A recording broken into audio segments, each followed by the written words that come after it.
If you only watched YouTube, you might think buying an RV would be the worst mistake of your life. But there's actually a biological reason why your YouTube feed is filled with chaos, and it's not what you think. When you look at YouTube, especially it seems in the RV space, it's just filled with conflict, man. You might call it drama. You might call it danger. But what if it's really just good storytelling? Here's what I mean. Say a couple leaves Florida and travels 2,000 miles across country to Yellowstone National Park. The weather is beautiful. The RV runs perfectly. They arrive safely. Nothing breaks, nothing goes wrong. So to help describe their perfect trip, you see this thumbnail. Would you watch that video?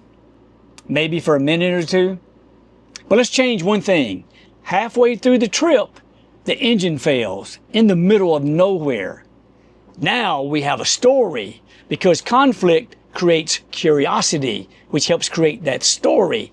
How bad is the damage? What would I do in that situation? How do they solve this problem? So you see these two thumbnails.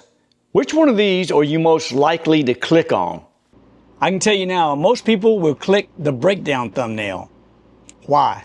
Because our brain evolved to notice threats more than opportunities. Because for most of human history, missing a threat could cost you your life. Think about it. Thousands of years ago, people were living, and person A hears a rustle in the bushes. Person A says, oh, it's probably nothing. Turns out, it's a lion. Person A is no longer alive. Person B hears the same noise in the bushes, and he says, or they say, that could be a lion over there. They run. They survive. And over thousands of years, over thousands of generations, humans become incredibly good at paying attention to danger, threats, conflict, and uncertainty. It's actually called negativity bias. It's basically a survival switch in our brain that never turned off from thousands of years ago. Simply put, negative events grab our attention more so than positive ones do. And it's not just in the RV space, it's basically in every niche that's out there on YouTube. Hollywood has used this survival math for decades to keep us in our seats. Think about the movie Taken. You know, nobody really wants to watch a movie about a quiet retirement of a government agent. We watch because of the crisis. His daughter's kidnapped, the conflict, the curiosity. He goes into action. That's why we pay the price of admission. If you let my daughter go now, that'll be the end of it. I will not look for you. I will not pursue you. But if you don't, I will look for you. I will find you. Well, YouTube is just a modern version of that same kind of theater. Now, why does YouTube, you may ask, reward these kinds of thumbnails? Well, YouTube doesn't create human behavior. It reacts to human behavior. So thousands of years ago, paying attention to threats helped keep humans alive and help us survive.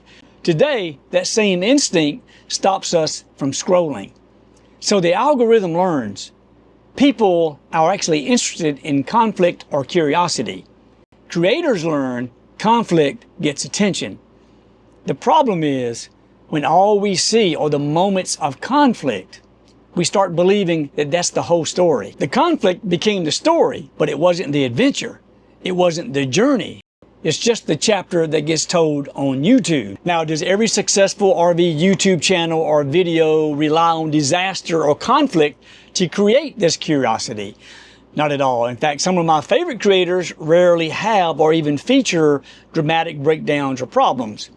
But people watch them because they're curious. Curious of where they're going. Curious of what they will discover. Curious what RV park they may find next, right? Or simply because they enjoy spending time with that creator. See, the common thread isn't disaster or even conflict for that matter. It's curiosity. And great storytellers give us a reason to keep watching. Sometimes it is conflict.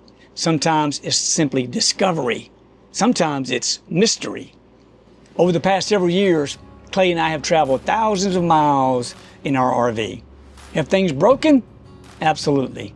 Have we had expensive repairs? Yes. Have we had stressful days? Man, you bet. But when we sit around talking about our RV life, those aren't the stories we tell the most. We remember the people, the places, the laughs, the unexpected friendships. So maybe RVers don't have the worst luck on the planet. Maybe we're just seeing the chapter that made the story. Because conflict isn't the journey. It's just a chapter that gets told. Hey, to see more videos on travel, check out this video right here, and we'll see you there.